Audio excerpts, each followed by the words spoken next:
My name is Daisy Pierce. Last Saturday, my sister Tiffany threw a perfect 20-year vow renewal. 80 guests, live DJ, and a speech about God's miracle.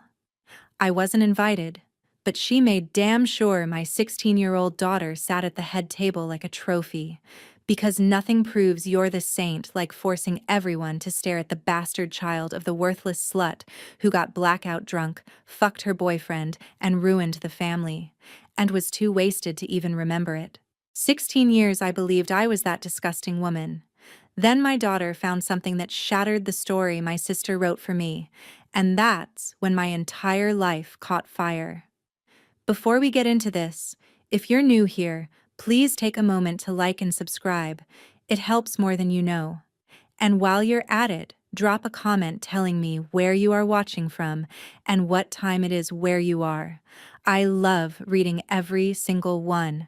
Now, I need to go back to where it started. Not the vow renewal. Before that. 21 years before that. I was 19. Tiffany was 22. And Scott, the man she'd eventually marry, was someone I met first. At a community college mixer in Dayton, Ohio, the kind where they push the cafeteria tables to the side and someone hooks up speakers to a laptop.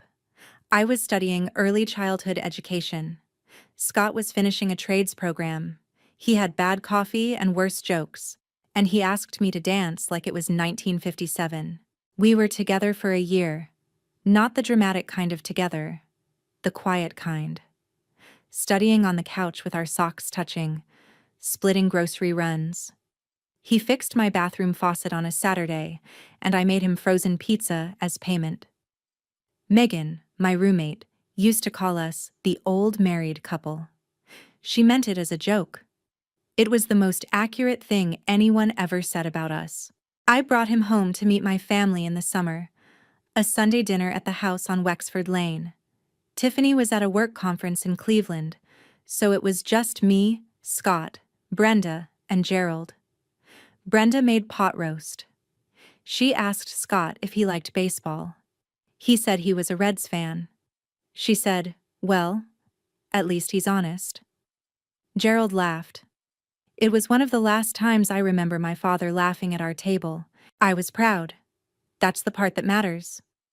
I brought him home because I was proud of him and of us, and I wanted my family to see that I had something good. Tiffany met Scott at a barbecue I brought him to a few weeks later in June 2004. She didn't say much that day. She smiled at him once, held his hand a beat too long when they shook. I didn't think anything of it. I should have, because 3 months later, Tiffany showed up at my apartment with a face I'd never seen on her before. Calm, controlled. The kind of expression people wear when they've already decided what's going to happen, and they're just performing the delivery. She sat on the edge of my bed. She pulled out her phone. She showed me a photo. Her and Scott at a restaurant booth, shoulders touching, a receipt next to the breadbasket. The receipt was dated December 2003. 3 months before I ever met him. "I didn't want to tell you," she said. Her voice had that careful softness, the one she uses when she's in control and wants you to feel like she's being generous about it. "But you deserve to know. He was with me first, before you even knew his name." I looked at that receipt. December 15th, 2003. I met Scott in March 2004. The math didn't leave room for argument. "I'm not angry at you," she said. She touched my knee. "You didn't know." I didn't sleep that night. I broke up with Scott the next morning by text. I didn't explain. I didn't tell him what Tiffany showed me. I just said it wasn't working, and I blocked his number. He called Megan twice. He came to my apartment building and buzzed 3 times. I told Megan not to answer. I sat on the floor with the lights off and listened to the buzzer until it stopped. Looking back, I know exactly what happened next. Tiffany waited 3 weeks. Then she ran into Scott at a gas station, the same one he always used on Route 35. She told me later, casually, like it was a coincidence. "We just started talking," she said. "I wasn't planning anything." By summer, they were dating. By fall, she was showing him off at Thanksgiving. My mother Brenda sat at the head of the table and said, "Isn't it wonderful that at least one of my daughters knows how to keep a good man?" She said it while I was passing the rolls. I let that shame sit inside me like a stone. Tiffany married Scott in June 2006. I was not a bridesmaid. I was not in the photos. I sat in the third row, in a dress I'd borrowed from a co-worker, and watched my sister walk toward the man I'd loved first, except I didn't know that yet. All I knew was that I'd been the one who came second, the one who'd unknowingly stepped into something that wasn't mine. I moved to Columbus after the wedding, got a job as a preschool aide, found a one-bedroom on Parsons Avenue with a window that faced a parking lot. I told myself I was starting over. For 3 years, I almost believed it. Then Thanksgiving 2009. I hadn't been home in over a year. Brenda had been calling more. Not because she missed me, but because she wanted to keep up appearances. Her exact words. So I drove the 3 hours east, back to the house on Wexford Lane, where Tiffany had already taken over the kitchen, the guest list, the seating chart, the centerpiece, the prayer before the meal. She'd been married to Scott for 3 years by then. She was 26. She was settled. I was 23, living in a one-bedroom on Parsons Avenue, eating cereal for dinner 3 nights a week, and still telling myself I was starting over. The house was full. Brenda had invited Scott's mother, Tiffany's co-workers, 2 couples from church. The table was set for 14, and my place card was between Gerald and Aunt Carol, at the far end, facing the wall. Scott was there. He looked the same, a little thicker in the shoulders, a little quieter in the eyes. He didn't look at me during dinner. Tiffany sat next to him and held his hand on the table where everyone could see. He found me on the back porch after dinner. Everyone else was inside watching football. The air smelled like frost and leftover gravy. He leaned against the railing and didn't look at me for a long time. "Why did you leave like that?" he said. Not angry, just tired. Like a man who'd been carrying a question for 5 years and couldn't find anyone to hand it to. I didn't answer. "You just disappeared," he said. No explanation, nothing. "I called you. I called Megan. I went to your apartment building and buzzed 6 times. The super said you moved out in a single weekend. I drove past every week for a month." He drove past every week.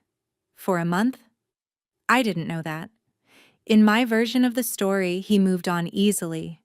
In my version, he forgot. I still didn't answer. But something in the way he said it, the tiredness of it, the 5 years of it, cracked something open that I'd spent the whole time sealing shut. It happened once. I'm not going to dress it up. 2 people who'd never stopped feeling something, alone on a cold porch in November. I'm not going to call it a mistake, and I'm not going to call it destiny. It was just us, remembering. 6 weeks later, the test came back positive. Tiffany found out. I don't know how. Maybe Brenda said something. Maybe she just knew. She drove to Columbus on a Tuesday afternoon and sat in my kitchen with her coat on, legs crossed, handbag on her lap. She wasn't shaking, she wasn't crying, she was performing. "So you did it again," she said. I couldn't speak. She was right.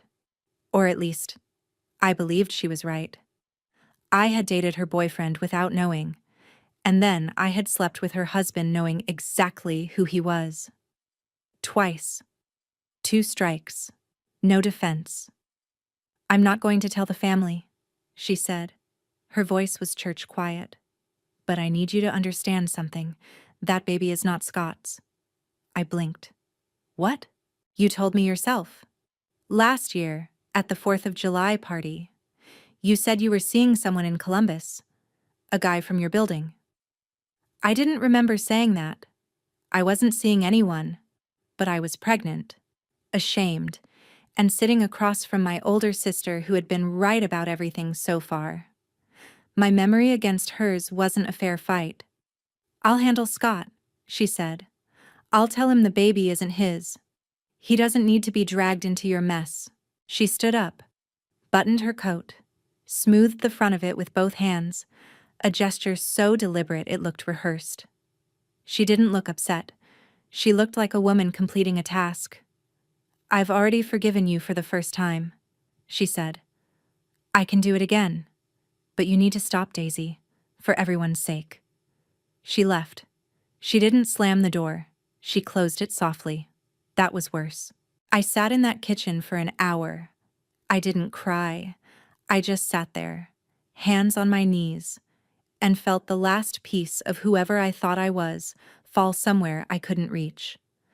I was 23 years old, pregnant, alone in a rented apartment in a city where I knew almost no one, and the only person who knew the full story was the person who'd just walked out.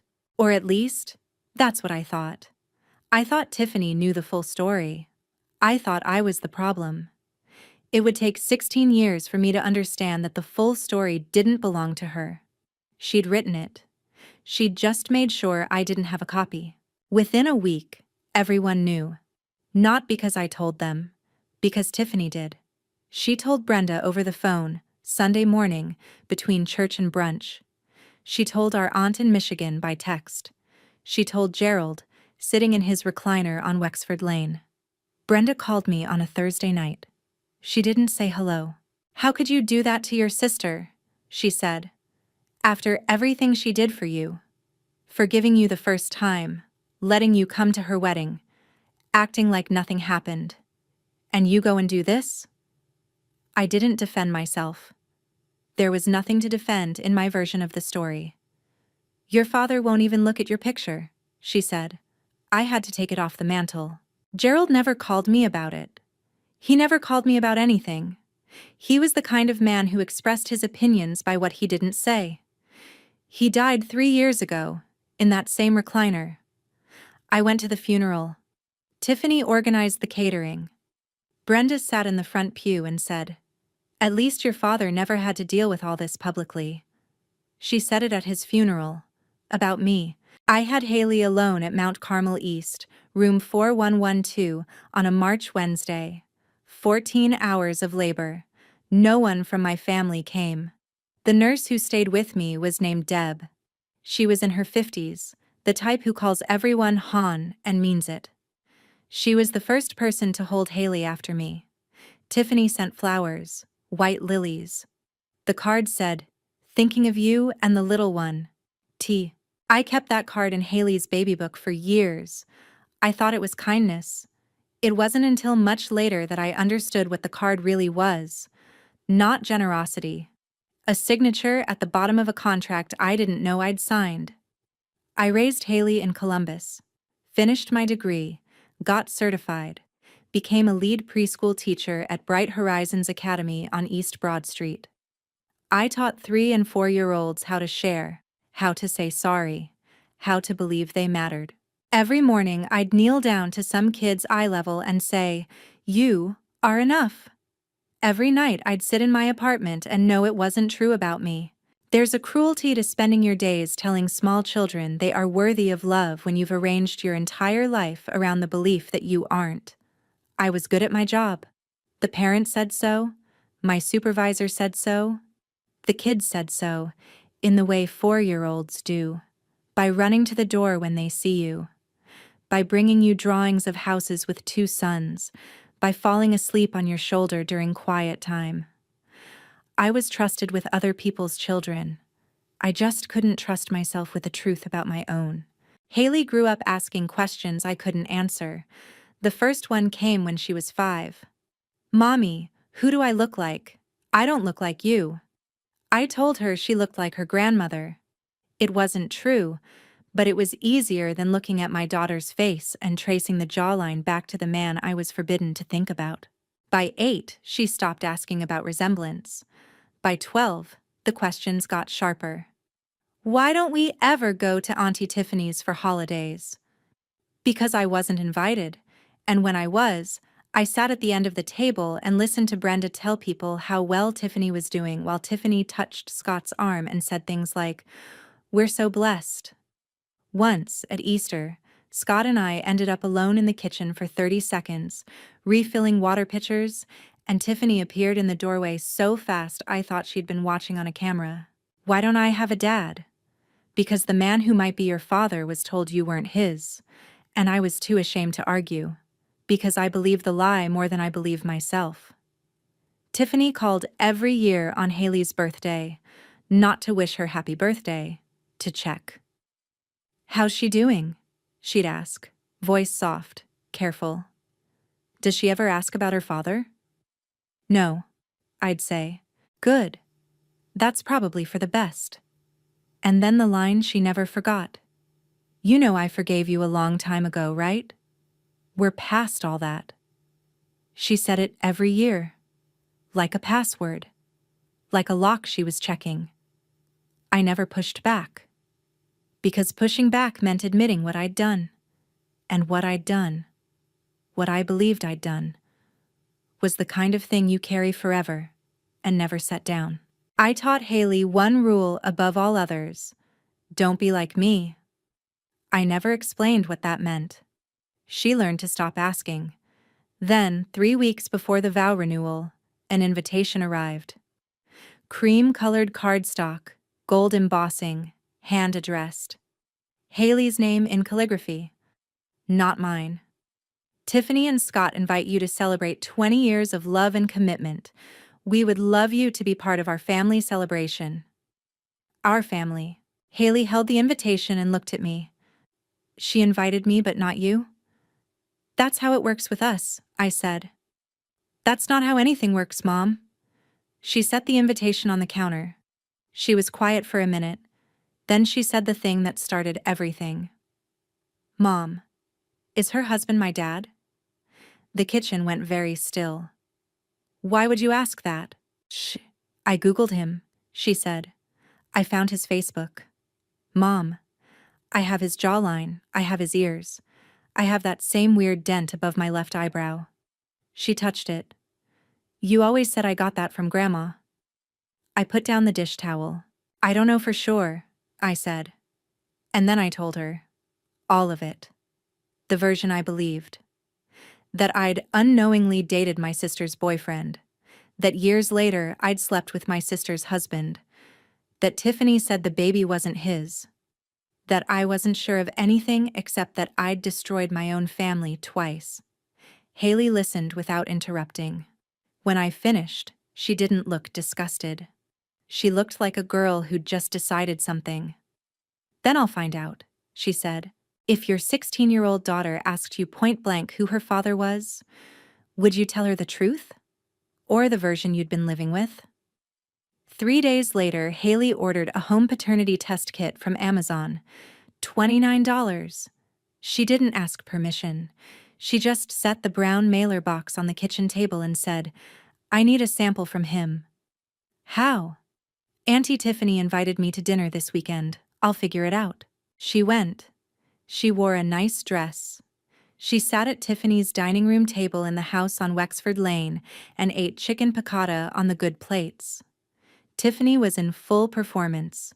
She told Haley how proud she was of her, how she was practically family, how she'd always loved her, despite everything. Despite everything. That phrase. Scott was quiet. Haley told me later that he barely spoke during dinner. He sat at the end of the table and refilled his water glass twice. At one point, Tiffany told a story about their anniversary trip to Hilton Head, and Scott stared at the tablecloth like he was reading something written on it that nobody else could see. After dessert, Scott excused himself to his study. Haley told me she stopped at the study door on the way to the bathroom. It was half open. Scott was in the kitchen wrapping leftovers. She stepped inside. The room was small. A desk covered in papers.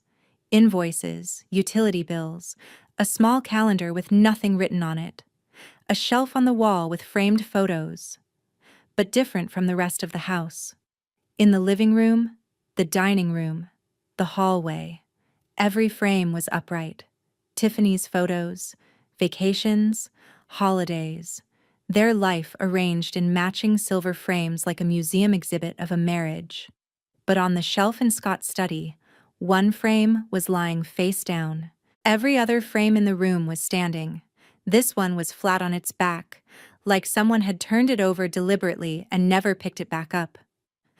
Dust had settled on the back of it. It had been face down for a long time.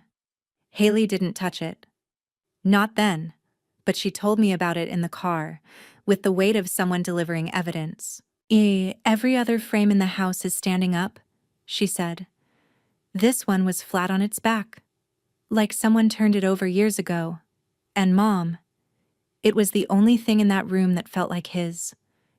Everything else in that house is hers. I sat with that. A man with one photo in his study, turned face down. A man who looked at my daughter for 10 seconds like he was trying to see someone else through her face. A wife who explained it away with an eye condition. Something in that house didn't match. Something in that house hadn't matched for a long time. Then the other thing happened. Scott came back out to say goodnight. He stopped in the hallway. He looked at Haley. Not a quick look. Not a glance. He stood there and studied her for 10 seconds, like he was trying to see someone through her face. Tiffany appeared behind him. Scott has an eye condition, she said, steering him toward the kitchen. The light bothers him sometimes. Mom, Haley said in the car on the way home. He wasn't squinting. He wasn't blinking weird. He was looking at me like he was trying to figure something out. When Scott went to wrap leftovers, Haley grabbed his water glass, wrapped it in a Ziploc bag, put it in her backpack.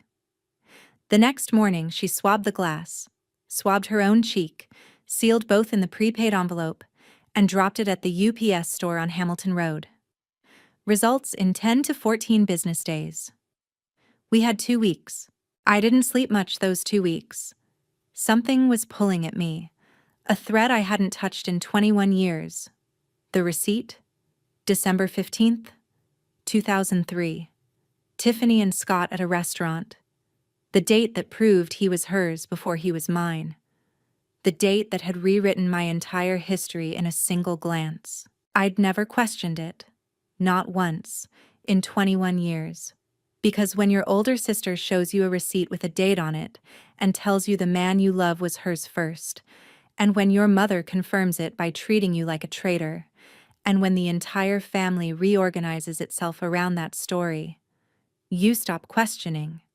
You stop because questioning means everyone around you is wrong, and it's easier to believe you're the problem than to believe the whole system is built on a lie. But now, with Haley's questions ringing in my ears and something shifting inside me that I didn't have a name for yet, I opened my old email for the first time in years. I wasn't looking for anything specific. I was looking for proof that I was wrong to hope. Instead, I found a message from Megan, dated March 22, 2004. Subject line, LMAO you guys. Inside was a group photo from a house party. Me, Megan, 2 other girls from our floor, and Scott. He was standing behind me with his hand on my shoulder, looking at me like I was the only person in the frame. March 2004. 3 months after the date on Tiffany's receipt. If Scott had been with Tiffany since December 2003, why was he touching me like that in March? Why were we at a party together like a couple? I searched again. Scott in my inbox. An email from Scott himself. Dated January 8th, 2004. Hey, can't wait for Saturday. Picking you up at 7. Wear something warm? I found this place outside Yellow Springs with a fire pit. January 2004. 24 days after Tiffany's receipt. And Scott was making weekend plans with me. Not Tiffany. Me. I sat on the kitchen floor. I didn't cry. I counted the tiles and let the ground shift under 21 years of belief. I found Megan on Facebook. She hadn't changed her last name. She picked up on the second ring. Oh my God, she said. Daisy Pierce. Megan, do you remember when I started dating Scott? Of course. Sophomore year. That mixer in the cafeteria. You spilled punch on his shirt and he asked you to dance anyway. I was right there. She laughed. You guys were together before anyone in our group even knew his name. Before anyone? Yeah. Before Tiffany. Before your mom met him. You brought him to everything. He was at our floor's Secret Santa. A pause. Wait. Why are you asking? Tiffany told me he was hers first. She showed me a receipt. December 2003. Silence. Daisy. That's not what happened. I was there. I lived with you. You met Scott in March.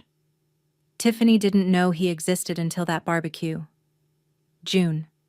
June 2004, I said. Right. She showed up in a sundress and shook his hand like she was meeting the president. I remember because I thought it was weird. I made myself breathe. Daisy, did you believe her this whole time? 21 years? Yes. The line went quiet. Then Megan said, "Oh my God." I hung up. I sat on the kitchen floor again. Then I pulled out a legal pad and laid out every date I had. The email from Scott, January 2004.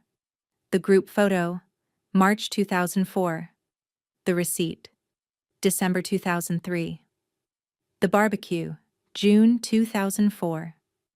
On paper, the timeline was clear. The receipt was impossible.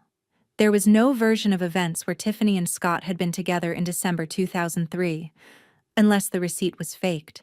I wrote one more line at the bottom. She told him the baby wasn't his. She told me I said it. I didn't. 2 lies. One to me, one to him. Perfectly mirrored. But the shame was so deep, 21 years deep, that even with the evidence in front of me, I almost didn't believe it. I sat at that kitchen table past midnight and the voice in my head kept saying, "What if you're making this up? What if you want so badly to not be the villain that you're twisting everything?" I almost closed the laptop, almost tore up the legal pad, almost told myself to stop reaching for something that would only make things worse. Then Haley came into the kitchen. She'd heard me moving around. She didn't say anything at first, just looked at the legal pad, at the emails on the screen, at my face. "Did you find something?" she asked. I nodded. "Then don't stop," she said. She went back to bed. I stayed up. Because Haley was right. If I stopped now, she'd grow up carrying the same lie I carried. And that was the one thing I wouldn't pass down. The DNA results came back on a Tuesday morning. An email on Haley's phone. She was eating cereal. I was holding a coffee mug with both hands. She opened the email. Read it. Looked at me. 99.99% probability of paternity, she said. I set the mug down. "He's your father." "He's my father." She put the phone face down on the table. "So she lied to him." "Yes. And she lied to you. About the receipt. About the dates. About all of it." "Yes. The vow renewal is Saturday," she said. "I'm going. And I'm bringing this." That night I called Brenda. "Mom, do you remember the first time I brought Scott home?" "Before Tiffany knew him. He came for dinner. Tiffany was at a conference in Cleveland. You made pot roast." A long silence. "I don't remember details like that, Daisy." "You asked him if he liked baseball. He said he was a Reds fan. You said, well, at least he's honest." Dad laughed. Another silence. "Let's not do this," Brenda said. "Your sister has worked very hard." "Mom, did I bring Scott home before Tiffany knew him?" I said, "Let's not do this." She hung up. I didn't call back. Brenda's refusal to answer was its own answer. "Haley has the DNA results. The vow renewal is in 4 days. What do you think happens when she walks in?" Saturday came. I put on a navy dress from Target that I'd bought for a parent-teacher night. Haley wore a white sundress. She looked older than 16. She looked like a girl who knew what she was carrying. I'd asked Megan to come. She drove up from Cincinnati and met us at a gas station outside Dayton. 21 years, Megan said, hugging me. She rewrote your entire life with a restaurant receipt. We drove the rest of the way in my car. 3 women, 1 DNA result, 1 legal pad of dates, and 21 years of silence about to end. The venue was Sycamore Creek Country Club, just outside Dayton. White tent in the back. String lights draped between poles. A sign in gold cursive, 20 years of love. 80 guests milling around cocktail tables with champagne flutes and printed name cards. A photographer in a vest circling the room. Tiffany had made everything beautiful. She always did. That was her gift. The ability to arrange surfaces so perfectly that nobody thought to look underneath. Flowers on every table, candles in glass holders, a slideshow on a screen near the dance floor cycling through 20 years of photographs, vacations, Christmases, anniversary dinners, church events. Not a single frame included me. I'd been edited out of her life the way you crop someone out of a photo. Carefully, completely, as if they were never standing there. I saw Scott at the head table adjusting his tie. His shoulders were tight. He looked like a man enduring something. The officiant tapped the mic. People sat. Tiffany appeared from a side door in a white dress. Not quite a wedding dress, but close. She was radiant. She was always radiant when people were watching. Scott read his vows from a card. His voice was flat, rehearsed. Until one line. Tiffany, you gave me a family when I thought I'd lost mine. He paused. His eyes went somewhere past the string lights. I felt my hands go cold. He wasn't talking about the family in this room. He was talking about the one he'd been told didn't exist. The ceremony finished. People clapped.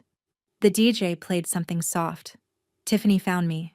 She crossed the room in 4 steps, took my arm above the elbow, firm, not gentle, and walked me into the hallway. The door closed. "What are you doing here?" she said. Haley was invited. Haley was invited. Not you. Her eyes were steady, controlled. The same look she'd had 21 years ago in my apartment. The look of a woman who has already decided what's going to happen. You know you don't belong here. I didn't answer right away. My hands were shaking, not from anger, from the weight of 16 years pressing against my chest, trying to push me back into the shape I'd always held. "Haven't you done enough?" Tiffany said. She tilted her head, the way people do when they want to look concerned but are actually aiming at a wound they know the location of. "You destroyed us once. You destroyed us twice. And now you want to do it again? In front of 80 people? At my anniversary?" The words hit exactly where she meant them to. 21 years of shame, stacked and reinforced and polished until it felt permanent. And she was standing on top of the pile, looking down. "I'll give you money," she said. Her voice dropped, lower, quieter, businesslike. The performance was over. This was transaction. "Whatever you need, a car. First and last month on a better apartment. Dental work for Haley, I'll write the check tonight, just leave. Before this gets ugly." I stared at her. She was offering to buy my silence. And the thing that cut through everything, through the shame, through the fear, through the 16 years of believing I was the problem, was the math. She wouldn't need to buy it if she hadn't stolen something first. You don't pay someone to stay quiet about something that's true. I opened my mouth. Nothing came out. The hallway smelled like catered food and carpet cleaner. Tiffany's white dress glowed under the overhead light. She looked like a bride. She looked like she always looked. Beautiful. Composed. Certain. And for one more second I was 19 again, sitting on the edge of my bed looking at a receipt and believing. Then the door opened behind us. Haley. White sundress. Phone in hand. 16 years old and completely unafraid. Mom, they're about to do the toasts. Tiffany turned. Haley, sweetheart, your mom and I are just… I know what you're doing, Haley said. Not loud, just clear. You're making her feel small so she'll leave. She's not leaving. And neither am I. Tiffany searched for a script and didn't find one. Haley held the door open. I walked through it. The DJ paused the music. Tiffany walked back to the mic. The crack in her smile was visible now, but only to me. Before we cut the cake, Tiffany said, I want to say something about family. She looked at the room. Brenda, in the second row. Aunts, uncles, neighbors. Family isn't always easy. Some people choose to walk away. Her eyes found me. But Scott and I chose to stay. 20 years. That's what love looks like. Applause. Brenda wiped her eyes. Tiffany's co-worker in the third row whispered, Amen. The room was hers. Every seat, every glass, every string of lights. All of it arranged around the story she'd been telling for 20 years. Then Haley stood up. She didn't rush. She didn't yell. She walked to the front of the room the way she walks into any room, like the floor belongs to her. She was calm. She was 16 years old. She had my face and someone else's jaw, and she knew exactly whose. I have something to say too. She held up her phone. The screen was bright enough to cut through the ambient light. 3 weeks ago, I did a paternity test. I took a DNA sample from this address. From a water glass at a dinner at this house. Chicken piccata. 2 glasses of water. I put the glass in a Ziploc bag and sent it to a lab with a swab from my own cheek. Nobody moved. A woman at table 6 set her champagne flute down slowly. The DJ's hand hovered over his laptop. Probability of paternity, 99.99%. Haley lowered the phone and looked directly at Scott. You are my father. The silence that followed was the kind you feel in your teeth. 80 people inhaled at the same time and nobody exhaled. Tiffany grabbed the mic. This is ridiculous. Her voice was higher now, the careful warmth stripped away. Haley, honey, I don't know what your mother told you, but Scott is not your father. Daisy had a boyfriend in Columbus. Everyone in this room knows that. This is exactly what she does. She shows up where she's not wanted and makes a scene. She looked at Brenda for backup. Brenda nodded. Once. Small. The family machine running on a 21-year-old program. Then Scott spoke. His voice was quiet, but the mic was still on and the room was so still that even a whisper would have carried to the back row. I was told she wasn't mine. 80 heads turned. Scott was standing behind the head table. His hand gripped the edge of the tablecloth. He wasn't looking at the crowd. You told me, he said to Tiffany. 16 years ago, in our kitchen. You sat me down and you told me the baby wasn't mine. You said Daisy told you herself, that she'd been with someone else in Columbus, that the baby was some other man's child. Tiffany's hand tightened on the mic. Scott, don't. You said she didn't want me involved, he continued. His voice cracked. Not from sadness, from the sound of something load-bearing giving way. So I moved on. I married you. I stayed 20 years. And every single year on that girl's birthday, I sat in my study and thought about the daughter I was told I didn't have. He looked at me, eyes red, face locked. Did you say that? He asked. Did you tell Tiffany the baby wasn't mine? No, I said. My voice was low, but the room heard it. I never said that. Not once. Not to anyone. Scott stepped down from the head table. He walked past the 3-tier cake with 20 years in gold fondant. Past the slideshow still cycling through photographs that didn't include me. He stopped next to Haley, his daughter. Their height difference was startling. He was over 6 feet. She barely reached his shoulder. But they had the same jaw, the same dent above the left eyebrow, the same way of standing with their weight on the left foot. He turned to Tiffany. When we broke up, after Daisy blocked my number, you showed up. You told me she'd moved on. You told me she didn't want me. You told me to forget her. I spoke then. Steady. Low. Tiffany, when I was 19, you came to my apartment and showed me a photo. You and Scott at a restaurant. A receipt dated December 2003. You told me you were together 3 months before I ever met him. Scott turned to me. December 2003? I didn't know your sister in December 2003. I met her at your family barbecue. In June. June 2004? I said. I never went to a restaurant with her before that. I didn't even know she existed. From the back row, Megan stood. She was shaking. I could see it from across the room. But her voice was the clearest thing in that building. My name is Megan. I was Daisy's college roommate in 2004. I lived with her. I was there the night she met Scott at a mixer. She spilled punch on his shirt, and he asked her to dance. They were together from March 2004 onward. Tiffany showed up for the first time at a family barbecue in June of that year. I was at that barbecue. I watched Tiffany shake Scott's hand like she'd never seen him before. She paused, looked at the room, at the aunts, the uncles, the co-workers who'd clapped at the toast. Whatever story has been told in this family for the last 21 years, I was there for the real one. And this isn't it. Tiffany spun toward her. You don't even know our family. You don't get to come in here and... But the mic was catching everything, and the room had already shifted. People weren't looking at Tiffany like a bride anymore. They were looking at her like a defendant.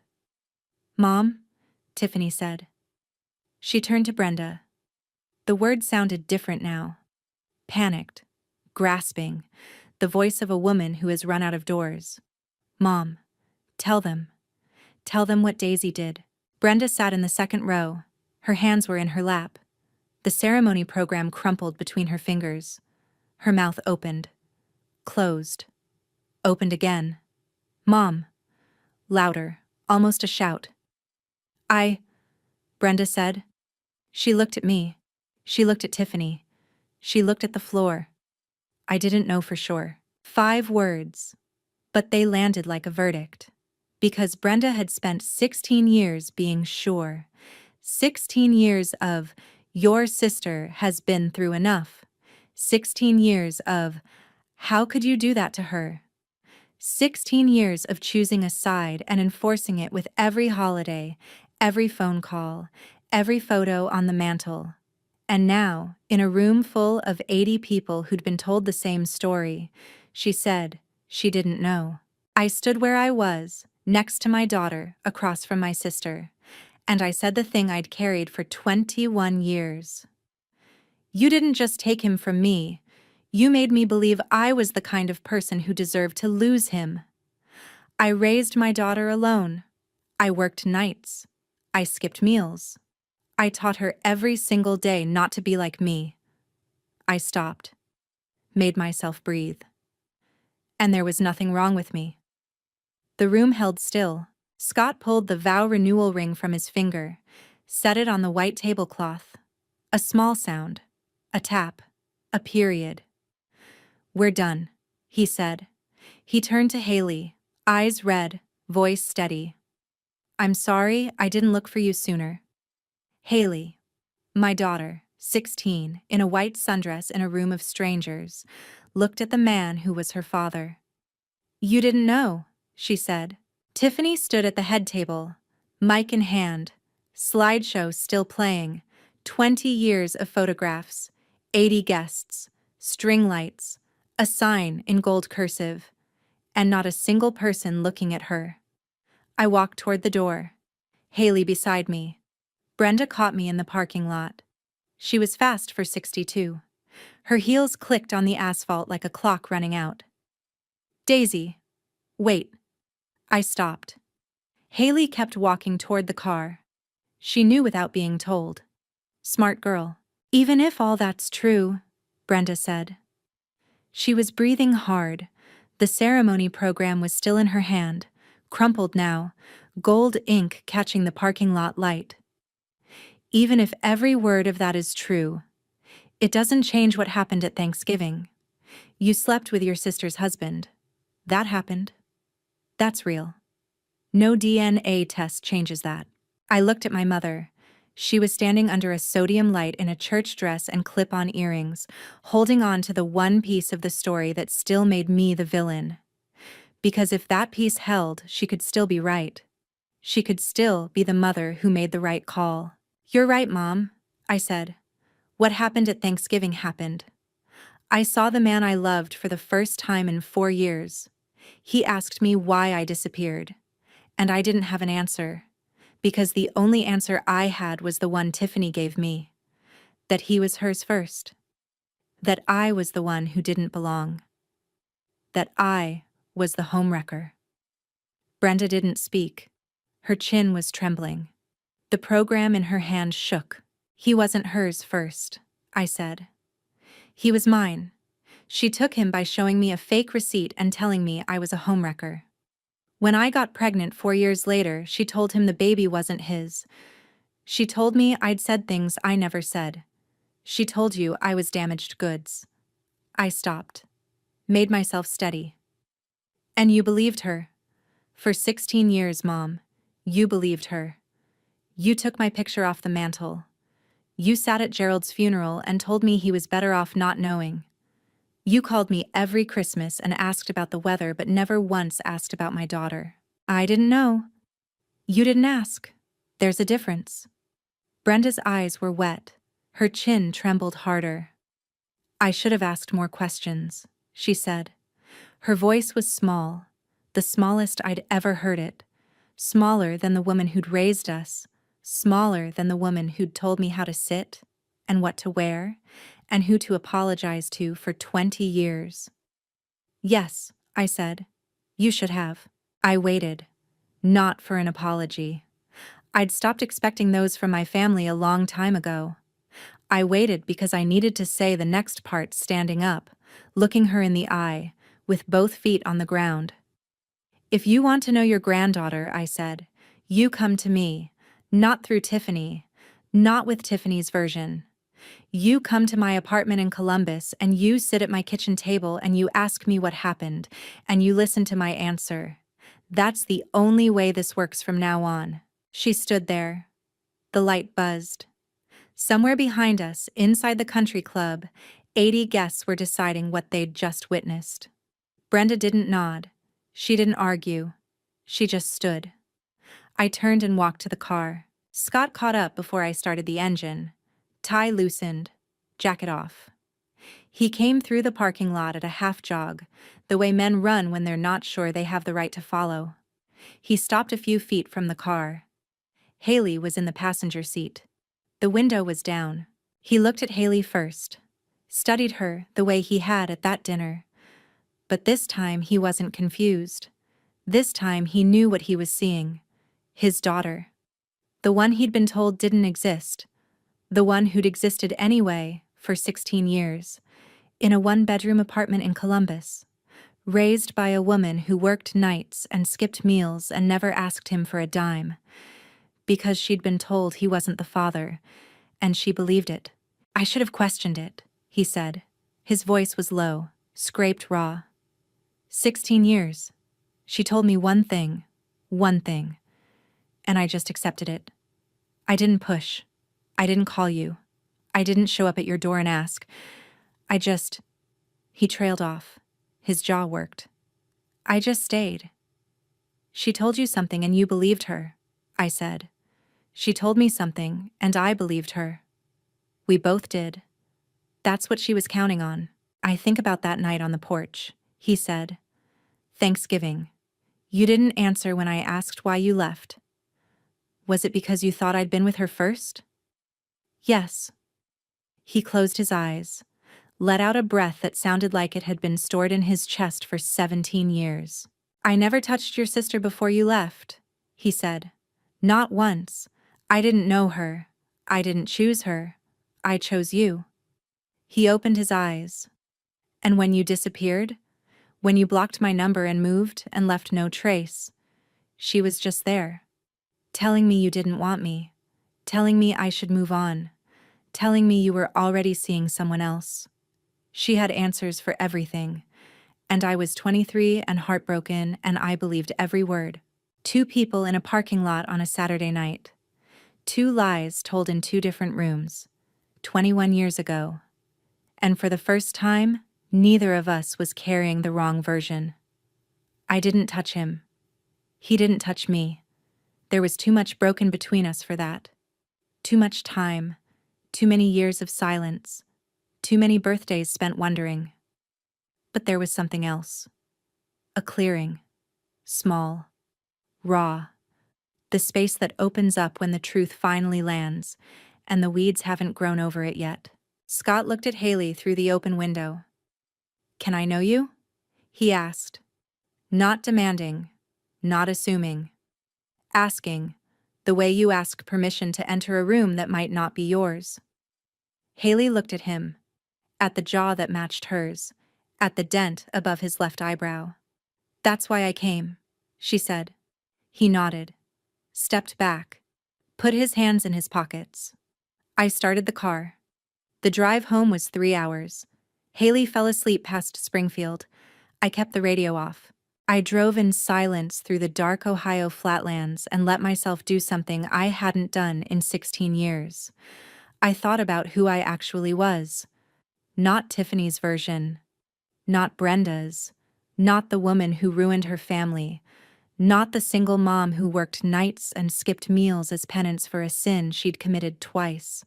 Not the preschool teacher who told children they were enough, but went home every night to an apartment where she slept alone because she didn't believe she deserved anything else. I thought about a 19-year-old who fell in love at a college mixer, who spilled punch on a boy's shirt and danced with him anyway, who brought him home to meet her family because she was proud, genuinely, uncomplicatedly proud, of something she had. That girl never did anything wrong. She just had an older sister who wanted what she had and was willing to rewrite history to take it. A receipt, 2 lies, 21 years of silence. I thought about what Haley had done. What a 16-year-old girl with a Ziploc bag and a $29 test kit had accomplished in 3 weeks that I hadn't managed in 2 decades. She'd asked the question. She'd taken the sample. She'd stood in a room full of adults and read the results aloud. She hadn't asked permission from anyone. She hadn't apologized. She'd done the thing I'd spent 16 years teaching her not to do. She'd been like me. The real me. The one who existed before the receipt. Somewhere around London, Ohio, Haley stirred. "Mom." "Yeah. You know that thing you always say? Don't be like me?" I gripped the wheel. "Yeah. You should stop saying that." I looked at her. Looked at the road. Looked at the headlights stretching toward Columbus. Toward the apartment. Toward Monday morning and my classroom of 3-year-olds who'd need someone to tell them they were enough. "I will," I said. And I meant it. Tiffany didn't call. Not that week. Not the next. Not the week after that. From what I heard through a cousin, Brenda's sister's daughter who texted me for the first time in years, Tiffany was telling people the DNA test was faked. Then she stopped telling people anything. Scott moved out of the house on Wexford Lane, filed papers the following month. 20 years of marriage ending not with a fight, but with a receipt turned upside down. The same way it started. Brenda called on a Sunday 2 weeks later. Voice smaller than I'd ever heard. "I want to see Haley," she said. "You know where I live?" She came the following weekend. She brought a casserole and the look of a woman who was beginning to understand what she'd helped build. We didn't talk about Tiffany or receipts or the 16 years. Haley showed her a school project about the Ohio River. Brenda asked about volleyball tryouts. She called Haley Han twice, and Haley let her. It wasn't an apology, but it was a door. Half open, with light coming through. Scott started seeing Haley once a week. Tuesdays. Sometimes in person. He'd drive the 3 hours to Columbus and take her to dinner at a Bob Evans on East Main. Sometimes FaceTime, when the weather was bad, or work ran late. He didn't try to be dad overnight. He asked her questions. She asked him questions. They talked about baseball. He was still a Reds fan. She told him she liked soccer better. They argued about it the way people argue when they're learning to be comfortable with each other. The slowest and most honest kind of love. I went back to work Monday morning. Bright horizons. Room 3. 12 kids, 4 tables, 1 rug for circle time, and a laminated poster on the wall that said, "You are enough," in rainbow letters. The same poster that had been there for 6 years. The same words I'd read every morning. The same lie I'd told myself and believed. Only it wasn't a lie anymore. A girl named Reese, 4 years old, pigtails, missing her front teeth. Tugged on my sleeve during free play. "Miss Daisy, am I good enough?" I knelt down. Eye level. The way I always do. "You always were," I said. And for the first time in 16 years, I believed it when I said it. Have you ever apologized for something your whole life, and then realized you were never the one who should have been sorry? I spent 16 years apologizing for something that never happened. I taught my daughter to carry a shame that was never hers. My sister didn't just take the man I loved. She made me believe I was the kind of woman who didn't deserve him. She showed me a receipt with a date on it. And I let that date rewrite my entire life. If you're living inside someone else's version of who you are, maybe it's time to check the dates on the receipt.